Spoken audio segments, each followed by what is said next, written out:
With Lululemon, the real gift happens when they're living in it. When you give the fan favorite everywhere belt bag, the real gift is... And when the ultra-soothing Rest Feel slides are the gift, you're really giving them... This holiday, Lululemon makes it easy to give little luxuries that go beyond. Open the moment. Shop now at Lululemon.com. His code name's Jackal. He's an exceptional assassin.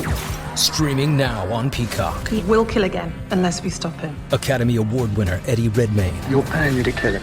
I am charging you for getting away. The Jackal's here. Look at the exits. BAFTA Award winner Lashana Lynch. I will find him, and I will kill him myself. I like to win. So do I. The Day of the Jackal. Streaming now, only on Peacock.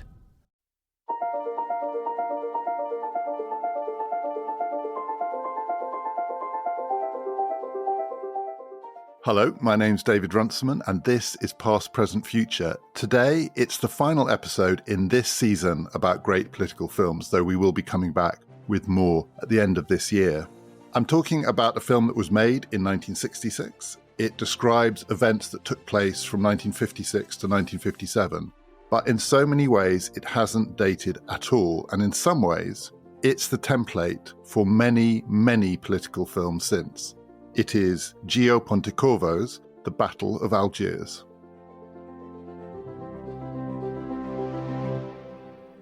Something that can happen when you read Shakespeare, if you don't know Shakespeare very well. I don't know Shakespeare very well, so I've had this experience. You're reading a play, and then you suddenly realize, oh my God, this is where all these words come from. This is where these ideas come from. These things that are part of the language that you just take for granted. You suddenly discover they have a source, they have an origin. Shakespeare invented them. He made them up. And it is one of the discombobulating things about Shakespeare to think that these things did have to be invented by someone. And in that respect, though probably not in many other respects, I found watching The Battle of Algiers a little bit like reading Shakespeare, in the sense that I'd not seen it before. I'd heard of it, and I'd heard it was a very influential film, but I hadn't really taken that seriously or thought about what that meant. And to watch it is suddenly to realize this is where this way of making films comes from. This is the template for so many other films that I've seen over the last 10, 15, 20 years, and even more than that, actually. So many TV shows, that plethora of movies and TV shows about the war on terror, the Iraq War, about terrorism and counter-terrorism, insurgency and counterinsurgency, Americans attempting to occupy the Middle East, Americans being resisted in the Middle East. This film is the model, and so many of its structures and techniques you can see everywhere now. So this is a film made in 1966, set 10 years earlier, and it describes real events. So it describes the Battle of Algiers. The name of the film is the name of a historical sequence, the uprising, the insurgency in Algiers, undertaken by the Algerian Liberation Movement, the FLN as they were known, the National Liberation Front, to try and get the French out of Algeria. And it was a campaign of resistance, but also violence and terrorism, and it was resisted by the French with extreme force and extreme brutality. And in the end, the French won, but it was a Pyrrhic victory because within a few years, the French were out of Algeria. It's a film describing real events and filmed to look like it is the footage of those events. So many people who see this film believe that it's a mixture of archive footage or newsreel footage or TV footage and recreations. But as the film makes clear, every single scene in it, every shot is a recreation. In that sense, it's all fictional, but it's made to look as real as possible, and it feels incredibly real. It doesn't have stars in it, or hardly any, one or two relatively well-known French actors, but a lot of the people in it, including in the big crowd scenes, are not movie actors at all. They are ordinary people. They are people who could have been, and in some cases were, participants in the events being described, including in the case of one of the leaders of the FLN, a man called Youssef Saadi. In 1957, he was captured by the French. He was sentenced to death as a leader of the insurgency, as a terrorist. He was eventually pardoned by de Gaulle in 1958. He returned to Algeria. He resumed his role as a leader of the liberation movement, and he became, after independence in 1962, a leading Algerian politician. And in 1966, he plays not himself in this movie, but he plays a part based on a character like him. So it has real authenticity to it, a kind of gritty authenticity to it. And it is filmed to look as much as possible like it is not a fictional recreation of these events. And you see that in so many movies now about terrorism, counterterrorism, insurgency, counterinsurgency. But more than that, more distinctive than that, the film shows the point of view of both insurgents and counterinsurgents, of both the Algerians and the French, of both the terrorists and the people who are trying to stop them. And it takes you from one to the other. You cut between the two of various events, incidents, scenes. You do see it from both points of view. There is a cross-cutting to this. And it makes clear that both sides are trading in the same kind of material, in the sense that for both sides, the key currency is information. The key thing is to know what the other side is up to try and be one step ahead. That is the crucial contest here. But the means for both sides are extreme violence for both sides. Terrorists and counter-terrorists are playing the same game. And in some ways, the more extreme violence that we see is on the French side. And this is not a film that tries to suggest there is an equivalence here, because it is clearly on the side of the insurgents. It's on the side of the independence movement. The man who made it, Gillo Pontecorvo, was a leftist, a Marxist. He was trying to make a film which showed the Algerian side of this contest. But at the same time, what makes it so distinctive is that it doesn't feel preachy or propagandist. And though it is not about the equivalence between the two sides, it is relatively even-handed in its treatment of the two sides. It doesn't play on your heartstrings, particularly one way rather than the other. To be honest, it doesn't play on your heartstrings at all. It is a very hard-edged, hard-nosed movie. It's tough. It's tough to watch. But at the end of it, you don't feel like you've been dragged one way. You feel like you have been shown two sides of the same coin. And you get the same feeling with so many of the movies that have been made about America's wars of the last 10, 15, 20 years. So I'm thinking of films like Zero Dark 30 or, say, United 93, about the plane that was brought down by its passengers, the fourth plane on 9/11. I'm thinking about TV series like The Looming Tower or Homeland, or even sort of relics like Jack Bauer's 24, where you cut between the people who are chasing the terrorists or the insurgents or the resistance and the members of the resistance. You get a sense that they are both playing the same game. You see violence on both sides.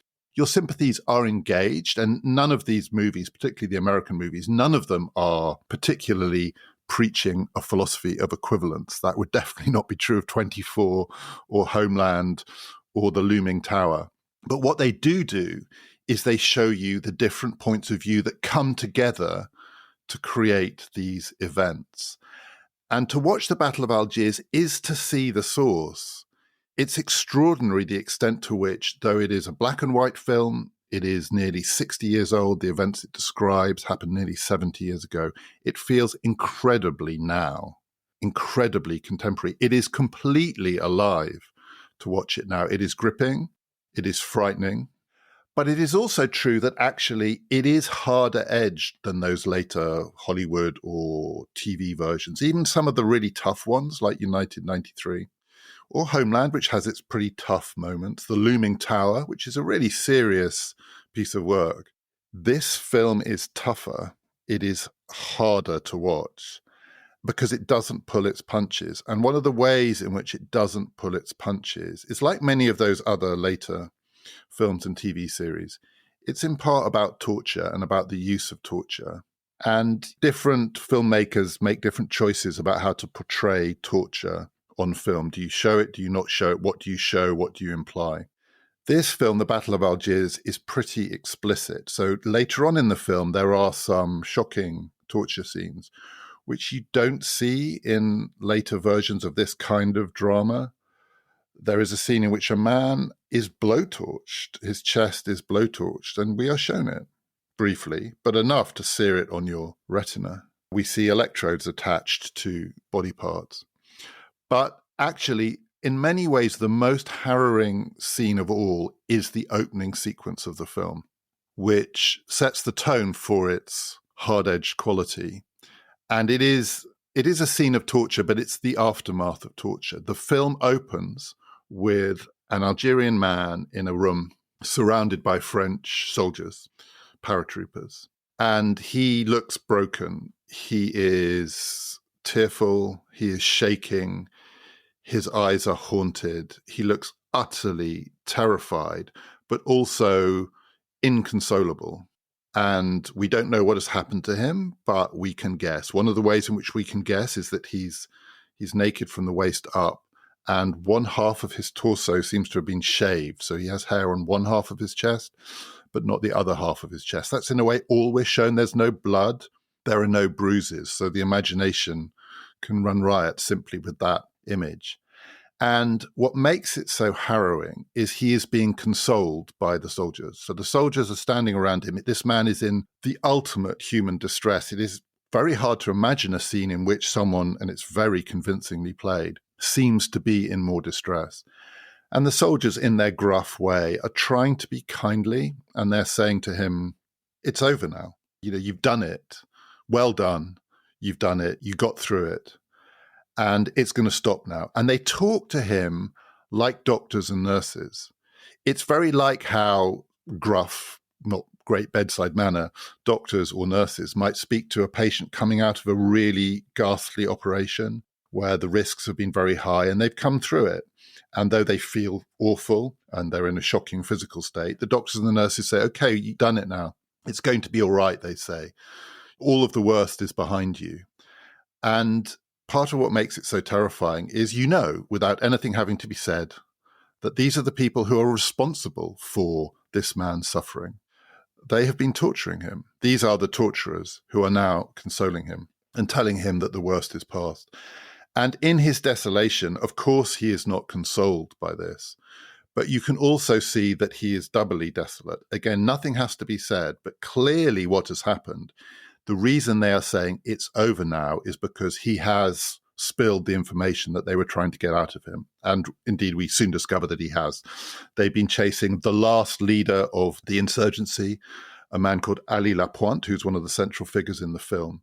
And one of the ways in which this film, again, does something that you recognize when you see it as so familiar from later films, is that it begins with the event that it ends with. So the first sequence of the film is the attempt to capture Ali Lapointe, which actually is the finale of the movie, the finale of the Battle of Algiers. He's the last outstanding leader. And in the end, the French get him and they kill him. And the movie follows the arc of showing us the final scene, the finale, and then taking us back to the beginning, to the early life of Ali Lapointe. We see him be radicalized in prison, again, in a very familiar way. He's a guy from the streets. He's imprisoned for some kind of petty crime, relatively petty crime. And in jail, he is radicalized because he is jailed with independence fighters and he sees one of them executed and he becomes an absolutely ruthless, committed independence fighter. We begin at the end, we're taken back to the beginning and we come back to the end. But the end is the result of this man who has been tortured, giving away the location of the last of the men that the French are trying to hunt down. And so he is doubly broken by his torture, broken by the fact that he has broken and revealed this information. And so he knows his life is over. All of this is unspoken. All of this is revealed in maybe 60 or 90 seconds of footage, unforgettable footage. And because he knows his life is over, he is, of course, inconsolable. There is no consolation in that situation. And as soon as he stands up, they say, you have one more thing you have to do for us, which is come with us to the address you've given us, which is where he is, so that we know that you're telling the truth. And he tries to seemingly jump out of the window. He wants to kill himself. And they drag him back into the room and they say, don't make us start again. Come on, be sensible. Don't make us start again. It is completely terrifying. And it also captures something which is a theme of this film, which is the blurring of the line in a conflict like this, and again, it's a theme of many of those later TV series and movies, the blurring of the line between war and medicine. The currency that the French are trading in, along with information, is pain, not just violence, but pain. There is a later moment in the film where you get some of the announcements that the French make in Algiers, in the city, to the inhabitants to try and suppress the uprising, to suppress the rebellion. And one of these announcements that you hear coming through loudspeakers is people being told that medical facilities are going to be monitored, and the French need to know every time someone seeks access to anesthesia or morphine or pain relief. Because what they have to do in this situation is to be the masters of pain.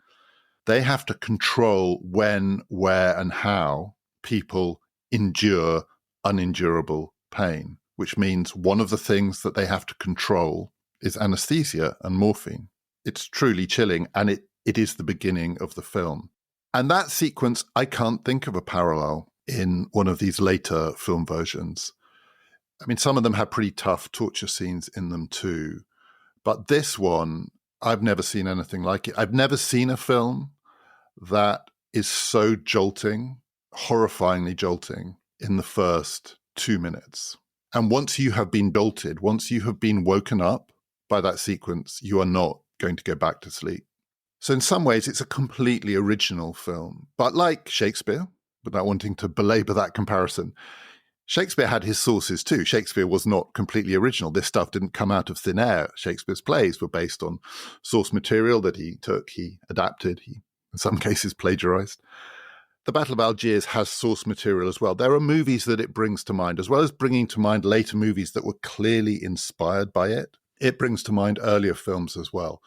One film that it clearly is partly inspired by is a film from very early in the history of cinema, Battleship Potemkin from 1925, the Russian movie made by Sergei Eisenstein about a rebellion, an uprising on the battleship Potemkin, which then spread to the city of Odessa and was brutally put down by the Cossacks, the representatives of the Tsarist regime, which was on its way out. Battleship Potemkin has scenes in it that are clearly echoed in the Battle of Algiers. So one of the things that Battleship Potemkin does is it's one of maybe the first attempt to describe in film form real events to make them look as real as possible. Now, if you see Battleship Potemkin now, it doesn't look very real. It's a silent movie. It's pretty stagey, like all silent films. It feels very, very artificial. But by the standards of the time, big crowd scenes, ordinary people playing these parts, no sort of stars or anything like that. Very much a collective action film, in the same way the Battle of Algiers is very much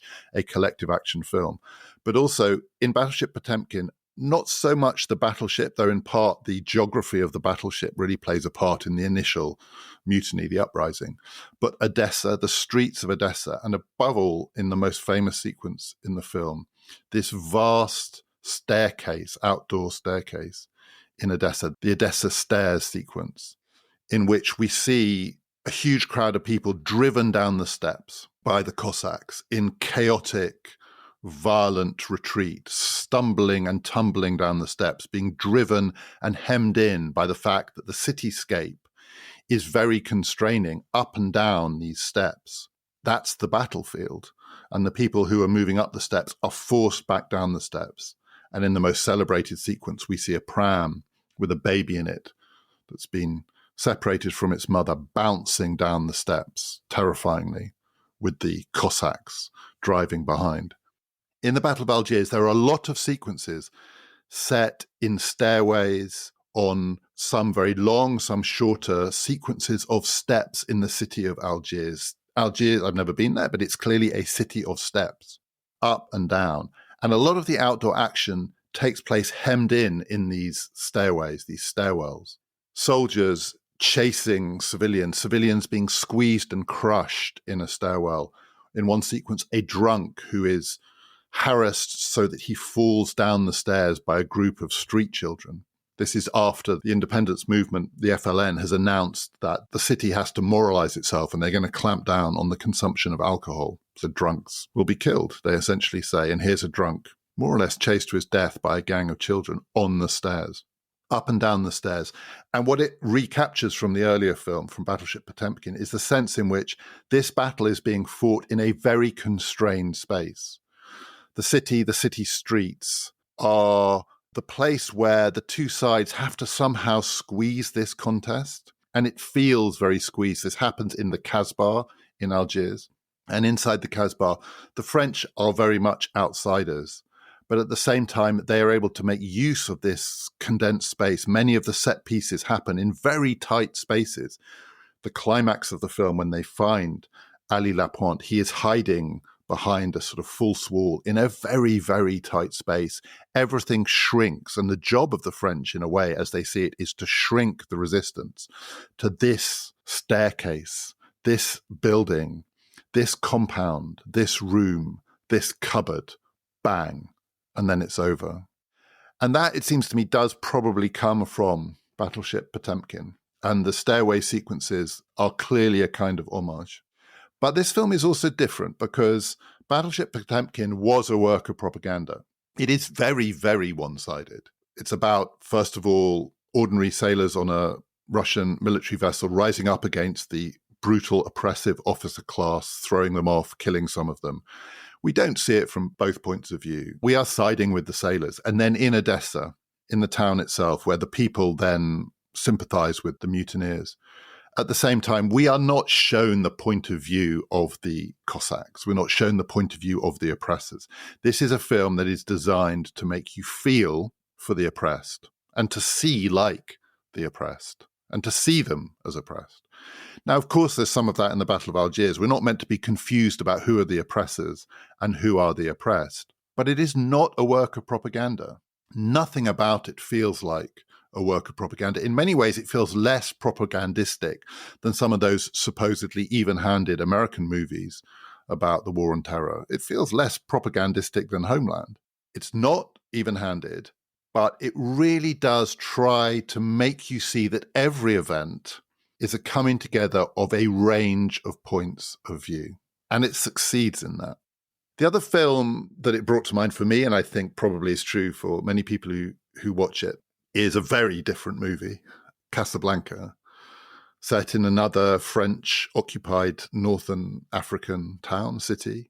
And part of why it brings to mind Casablanca is simply the trivial fact that the French policemen in this movie look the same. They've got the same hats. It's the hats. It's the French policeman hats that bring to mind Casablanca.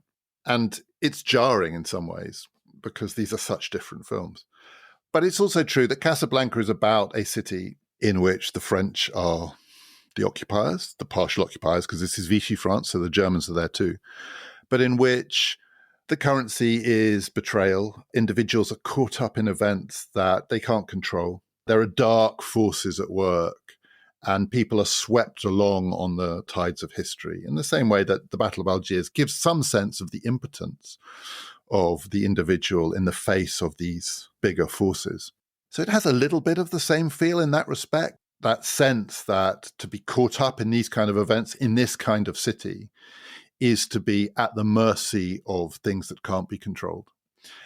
But it's obviously completely different as well. And one of the ways in which it's different is that Casablanca portrays Casablanca, the place, as a kind of melting pot where everybody's playing a double game. And no loyalties are fixed. All loyalties are fungible and swappable. And lines are blurred. You think there's a line and it's blurred. And if there's a currency, it's the currency of romance. So that's not true of the Battle of Algiers. It's hard to think of a less romantic film. And it's hard to think of a more romantic film than Casablanca. But in Casablanca, the city itself is a place of divided loyalties, of mystery, of lines being blurred as well as crossed. And the Battle of Algiers is not that. Algiers is portrayed as a city in which the lines become increasingly stark and increasingly clear to the point where it's impossible to mistake them. And in that respect, it's also a film that was clearly inspired by a book. The book is Frantz Fanon's The Wretched of the Earth, which was published in 1962, so 4 years before this film was made. And Frantz Fanon was a member of the FLN, of the Algerian nationalist movement. He was a French-trained doctor, born on the island of Martinique, but a doctor who took part in the Algerian civil war as a doctor, but also on the side of the independence movement, and then wrote this celebrated book about not just the Algerian war, but about insurgency and violence and colonial occupation and what it means, The Wretched of the Earth. One of the things that The Wretched of the Earth does is it explains at some length how in this kind of conflict, the line between war and medicine gets crossed. And Fanon writes about that as a doctor. So he was a psychiatrist, and an extended part of that book is his account of some of the people that he treated in Algeria during this time. And it includes people on all sides. And again, there's nothing even-handed about The Wretched of the Earth. It is on the side of the colonized. But he does also explain the ways in which, in this kind of conflict, all sides find that war becomes medicalized and medicine gets mixed up with violence. So that touches on the theme of this film too. But I think more significantly, one of Fanon's arguments is that in this kind of conflict between an occupying colonial power and a resistance on the part of the colonized, in the end, the line between the two becomes absolutely stark. There is a dividing line, Fanon says, that runs through the heart of the colonial city, of the colonial state, of the colonial occupation, so that it is not possible to be on both sides of that line. You are either on one side or the other side of that line. And this film portrays the city of Algiers as a city that is very clinically divided in two, or in two parts, not literally geographically in two, but there are two cities. There is the Algerian city, which is primarily in this film, the Kasbah. And at one point in the French attempt to put down the insurgency, the Kasbah is quarantined, it's cordoned off. So there are soldiers stationed on all the entrances and exits from the Kasbah, the heart of the Algerian city. And people have to show their papers to get in and out. And everyone is controlled coming in and out. And that becomes the dividing line inside the city. It has its own border zone, its own border guards inside the city. And then we're also shown two versions of Algiers. The Algerian version, which is often crowded and poor. It's the street city. And the people are in many ways street people, including street children, but also people who are leading very constrained lives, oppressed lives. It feels oppressive. There is very little space.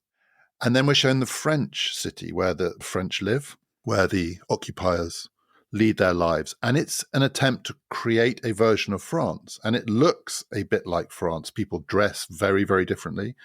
They look like they could be in France, and they're leading French-style lives. It's relaxed, it's quite stylish, it's much more spacious. There's a sense of space there, and a sense of a certain kind of license or liberation. We are shown bars and offices, and we're shown it to people's homes where they have glamorous dinner parties in the outdoors, trying to create a certain idea of a little piece of France in Algeria.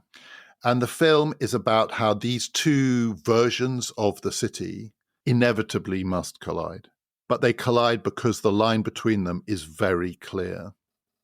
And in perhaps the most celebrated sequence in the film, right at the heart of the movie, we are shown what this means from the point of view of the nationalist movement, which has by this point become a terrorist movement. So it is going to drive the French out by violence. And this includes assassinations, killing of policemen in the street, but also bombings of cafes, bombings of office blocks. And we're shown a sequence in which 3 FLN bombers are tracked by us, the viewer, from the beginning of the operation to the explosion of the bombs. They are 3 women. And so we first encounter them in a room, in a crowded room, an enclosed space, chopping off their hair, dyeing their hair. We're not told what's happening here. We just see women cutting long black hair and then trying to dye it blonde. And we discover quickly, because they have been told to try and look as Western as they can. That is, to look like they are not on the other side, because they're going to have to get their bombs through these checkpoints. And the only people who are going to be able to get their bombs through these checkpoints are people who are not going to be stopped and searched. How to ensure they don't get stopped and searched, make them look like the kind of women who are not on the side of the insurgents. So one of them cuts her hair, one of them dyes her hair blonde. One of them, who is a little older and looks a little more Algerian, there is a fear that this woman can't make herself look sufficiently westernized. And so in her case, it's decided that she will walk through the checkpoint with her small child. She has to have some prop that signals that she is not suspicious. And the prop in this case is a small child. And so we watch them going through these checkpoints, and it works. One of them flirts with the soldiers. The woman with the child is waved through, and the soldiers are doing the thing that, again, it's a motif from so many other movies, that is the fatal flaw of this attempt to control and to snuff out terrorism, which is the soldiers have a certain idea of what a terrorist looks like. And in their stop and search operations, they are looking for a kind of cliche post-a-child terrorist or post-a-man terrorist. So they stop and search dirty-looking Algerian men. They stop and search people who seem to be carrying things that might contain bombs. None of them are. The people who have the bombs are women, and they have the bombs in their handbags. They're Western-looking handbags. They're each given a handbag that looks quite stylish and quite French, and they contain bombs. So they get through the line. They're the only people who can cross the line, and they can only do it by doing things that are anathema to them and indeed to the men in their life. They have to turn themselves into flirty French women. But they do it in order then, in each case, to get to a place that they're going to blow up. The three places they go to are the Air France offices in Algiers, a bar where businessmen, mainly businessmen, but also westernized people and some women are meeting, and a milk bar. This is the 1950s, a very 1950s style milk bar where teenagers are groovily dancing to the latest tunes on a jukebox. It's like a scene from a completely different kind of movie, some American 1950s high school movie or that TV series Happy Days. Innocent teens groovily bopping along to the latest hot discs and drinking milk or coffee. And these are the people that these women are going to kill. And we are shown them. We get little close-ups of their faces. And we know by this point that these people are marked for death. And yet it's still very tense. They've got to get into these places. They've got to not arouse suspicion. Each case, the woman sits down and then finds a stool or a chair under which she can push her handbag. It's incredibly tense. And again, tense in that familiar way of tracking a bomb, a device across a city through the places that it has to pass undetected. And the tension builds and builds. And then the bombs go off one by one. First of all, in the bar, killing, among other people, a man that we have seen who, when one of these women sits down next to him, starts trying to chatter up. And we know he's marked for death. And then we see the milk bar, and the teenagers, they come out into the street because they've heard this explosion, and you'd think they would start running for their lives. But everybody is complacent, and the teenagers hear a rumor that it's a gas leak, and you'd think they would know better. And so they go back into the milk bar, and they carry on dancing, and then they die. And then in the Air France office, the bomb goes off too. It's an incredibly tense sequence. It is harrowing. But it does that thing that a film like this can do, which is it doesn't force you to sympathize with the bombers. You're going to have very mixed feelings about the bombers because you're aware that these are innocent people who are going to die. Do those teens deserve to die? And yet at the same time, your emotional energy is engaged by the tension of somehow wanting them to get through. You see it from their point of view. It's their backstory. Just on this day, we don't know anything about who these women are, but it's their backstory on the day that we are given in the way that you could, and many other films do it the other way around. So the other way you could tell that whole sequence is to give us the backstory of the people in the milk bar or in the other bar, or the people who are going to work in the Air France office. So many films, so many TV series about this kind of conflict. The way they engage the viewer's sympathy is there's going to be some arbitrary act of violence. United 93 is another one.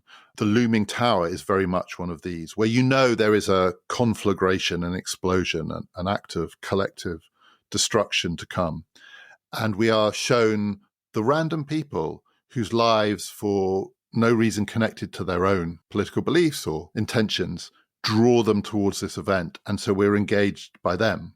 As you see, say, the kids in the milk bar go about their day. You could have had that sequence in this film. Go about their day, make a date to meet in the milk bar. Maybe one of them cancels the date and he lives. Another one decides to go ahead with the date and she dies. And then our sympathies would be engaged by the randomness of the cruelty of their killing. But it's not that in this film. And one of the things it shows is just how manipulable the viewer's engagement is. I think sympathy is the wrong word. It is our engagement, because if you create the tension of a ticking clock, and in this case, we are told these bombs are primed to go off in 45 minutes, and these women's lives are on the line. If they're caught with these bombs, they are almost certainly going to be executed. One of them takes her young child with her. This child's life is on the line too. And then they're carrying these bombs. If these bombs go off, they're going to die. So you really feel a sort of human urge for them to make it there and shove the bomb under the chair, because that's what, as the viewer, you have been engaged by. And you do feel the arbitrariness of the violence from the point of view of the people who are going to suffer it. But they are, relatively speaking, faceless in this movie. They are just typical representatives of the French occupation. A businessman, a teenager, someone working in the Air France office. They are not fleshed out characters in the way that even these three women just on this day, this afternoon, become real for us. And one of the things this film shows is that you can do it both ways. Depends on how you construct the sequence that leads up to the explosion and which human beings you track. It happens in Homeland. It happens in all of these versions of this kind of reconstruction of terrorism. You can make the viewer feel the point of view of all sides, depending on who you follow. And the other thing that this film does is it does show us the point of view of the French occupiers. That is, particularly when it's clear that the insurgency is out of control and the people who are tasked, particularly the police, the French police in Algiers, who are tasked with law and order, are simply not up to it. They are being killed and the violence is out of control. The French government in Paris sends in a crack troop of paras, and in particular, a man who is in many ways the central figure in the film, a real character, Colonel Mathieu, who is their commanding officer. He is a good-looking, very French, suave man. He looks great in a pair of sunglasses. He's the model of a certain kind of soldier that you see in many, many later films, including certain kinds of American soldiers. And he's tough as nails. And his job is to crush the uprising, the insurgency, by whatever means necessary. And he knows how to do it in part because he himself has fought an insurgency. So he's a member of the Free French and then the Resistance. He fought against the Nazis. He then took part in counter-insurgency operations in Asia. He has experience in Vietnam when the French were trying to hold on to Vietnam in the 50s. And he knows that in the end, terrorist violence needs to be met with equivalent force. And it is clear very early on that he is not going to shy away from what needs to be done. He will employ the necessary means to achieve the required ends. He's going to torture people. He is going to himself allow summary executions. He is going to, in his own mind, do to the terrorists what the terrorists are doing to them. And he's not a sympathetic figure at all. He is frightening. In that very first scene, he comes in at the end, that first scene where the man who's been broken by torture is being consoled, and he offers his own gruff consolation, and it is chilling. He is a chilling figure, but he is also presented as a man who is not shying away from what he is doing. He is not a hypocrite. He is, in his way, honest about what he thinks this sort of conflict requires of people like him. And he is pushing back against those who should be aware that this in the end is going to be necessary, but don't want to face it full on, who want to conceal the truth of what the French are going to have to do if they want to hold on to Algiers. And we see in the film him as a kind of mirror of some of the leaders of the FLN.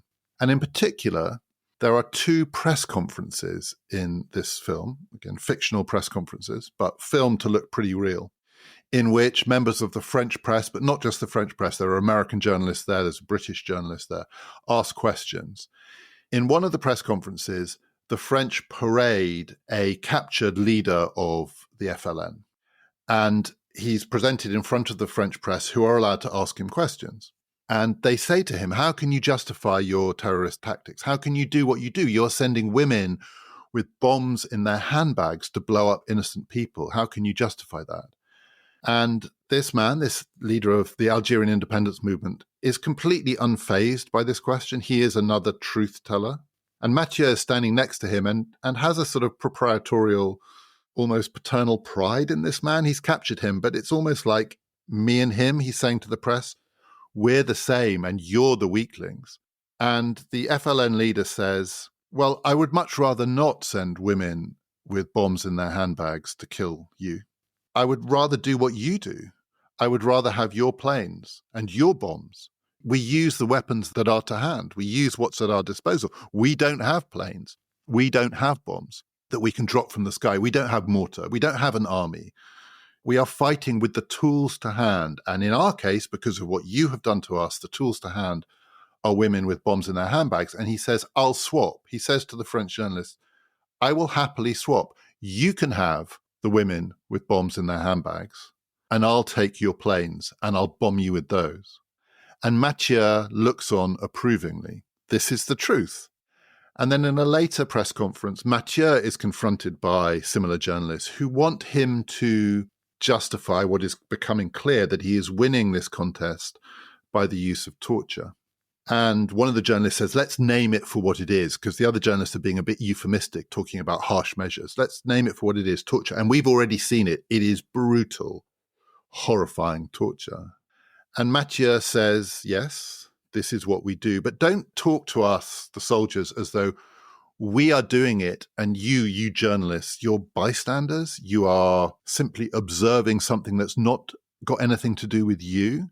He says, we are doing it because you, and through the journalists, he's speaking to the French people, because you have tasked us with this. So he says to the journalists, do you want the French to remain in Algeria? Do you believe that Algeria should be part of France? If your answer to that question is yes, you are the torturers, effectively. You are complicit in this because there is no other way of holding on to this place, given the kind of war we're involved in, where they've created this underground network, and he explains at some length the way in which the FLN operate. It's a very, very hard network to break. It involves capturing people and then breaking them and forcing them to give up the names of other people until eventually you track down the head of the organization, and he treats it as an organization that has to have its head cut off. It's a many-headed, it's a Hydra organization, but if you can cut all the heads off, it will die. That's the belief. And he says it's the only way to win.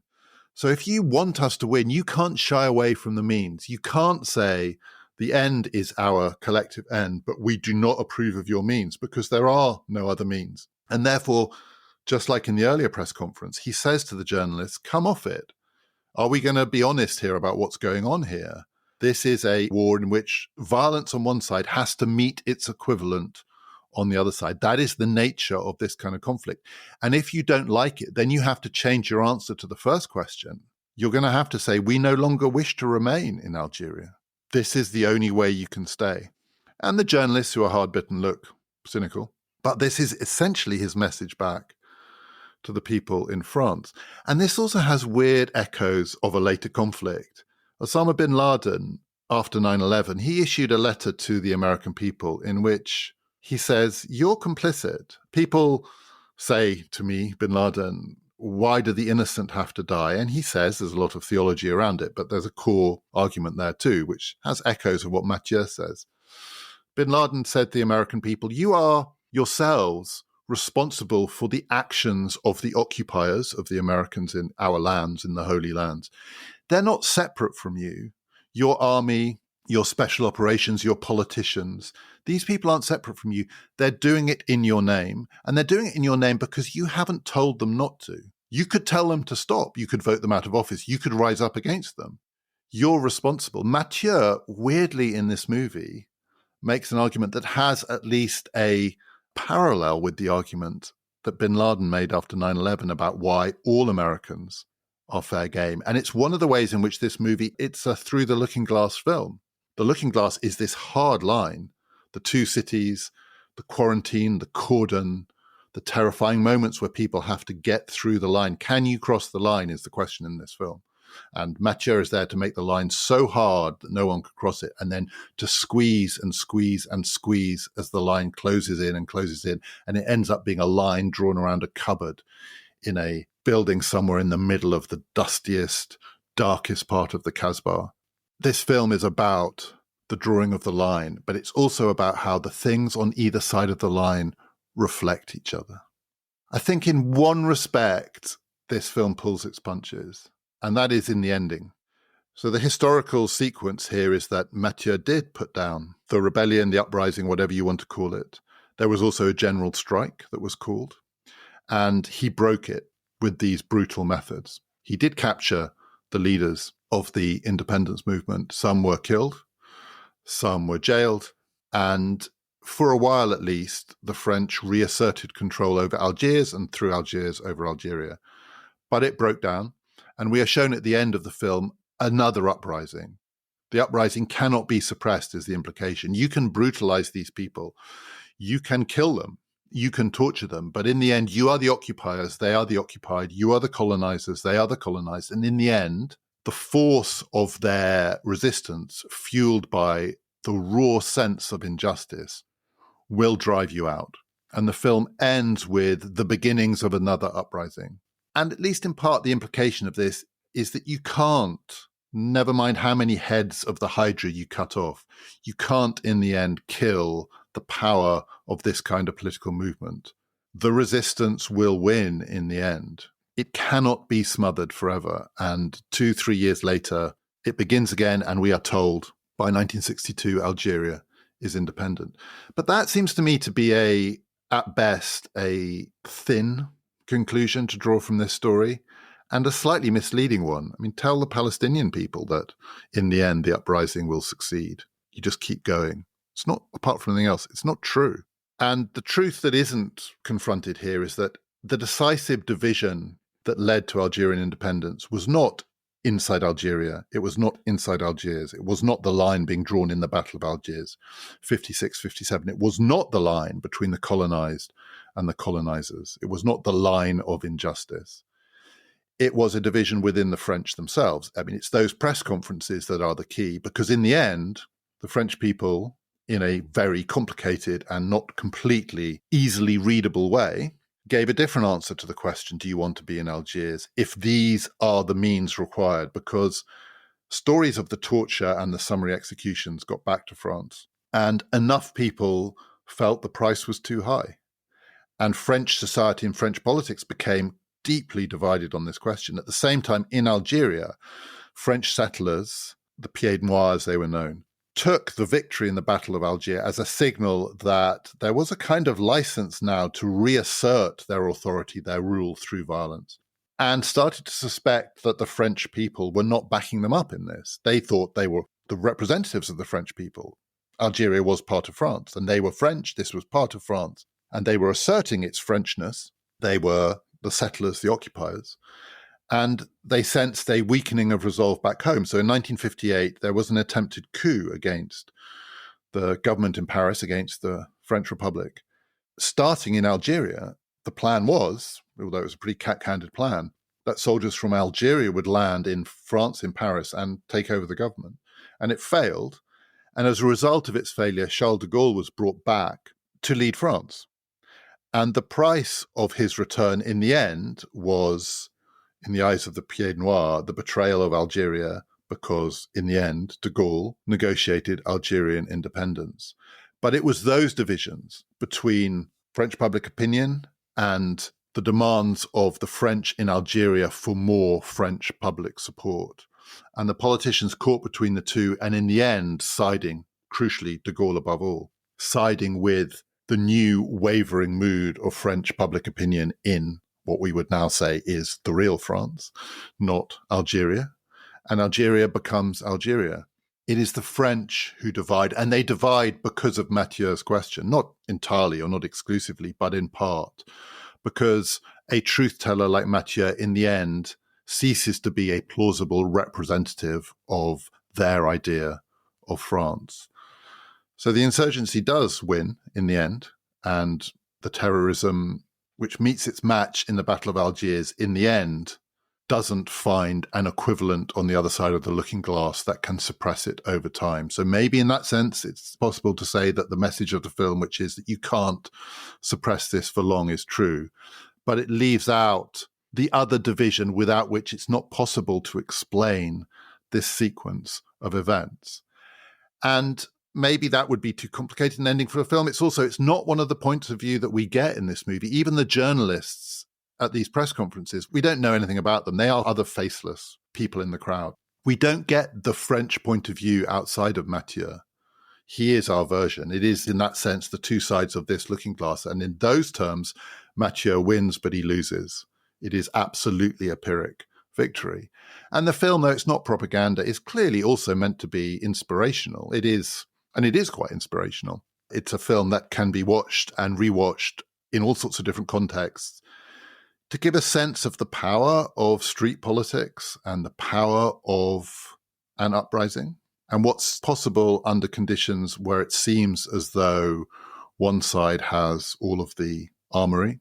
That is a message with a real sting in the tail if you want to judge this in terms of any kind of conventional morality.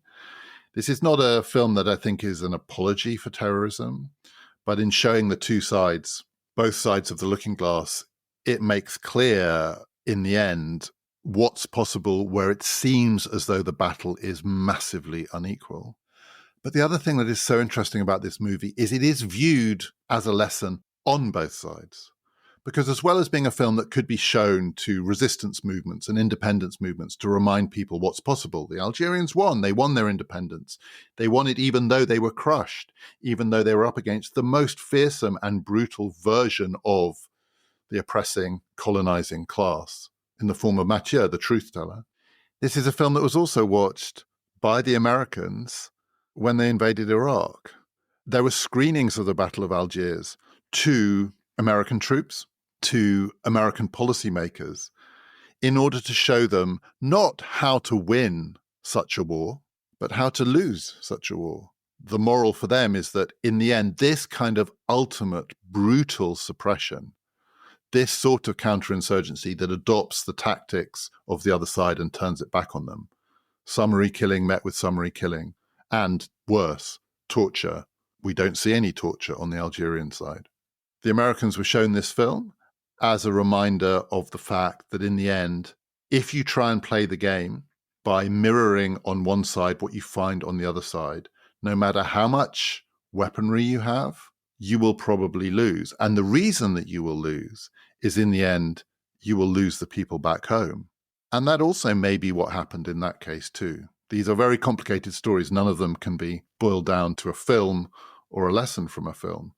But one of the reasons that the Battle of Algiers feels so contemporary is not just that so many of the recent films about this kind of conflict echo it or mirror it, but because in the end, the lesson that it seems to be telling is one that is applicable on both sides. There is something to be learned here by everyone, which is why as a viewer, you come out of this film feeling you have been taught a lesson and you have been sent a message. But at the same time, you've seen it from all sides. There is no single point of view. And that's what makes this film so completely compelling.